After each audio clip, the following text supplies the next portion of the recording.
بسم اللہ الرحمن الرحیم۔ السلام علیکم۔ عورت سحری میں سب سے پہلے جاگتی ہے اور سب گھر والوں کے لیے سحری تیار کرتی ہے، لیکن سب سے آخر میں کھاتی ہے۔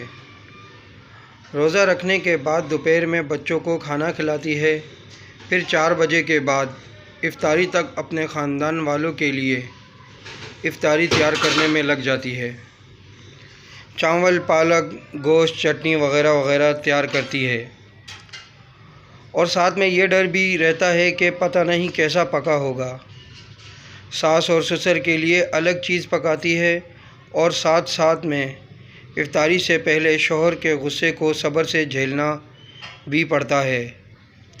اذان سے پہلے دسترخوان لگانا تعریف تو دور کی بات، 2 روٹیاں کھانے کے بعد ایک ٹھنڈا گلاس لسی مانگنا اور پھر کہنا کہ نمک کم ہے اور خاص ٹھنڈا نہیں ہے، اور افطاری پوری کی پوری کر لی جناب نے۔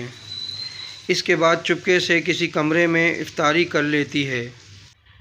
تراویح کے بعد پھر سے حضرات کے لیے چائے اور میوہ تیار کرتی ہے، اور پھر سے سحری میں سب سے پہلے جاگتی ہے۔ اگر خدا نخواستہ نہ جاگی 2 بجے یا سحری لیٹ ہوئی تو سب خاندان کا نزلہ سارا دن بیچاری عورت پر گرتا ہے۔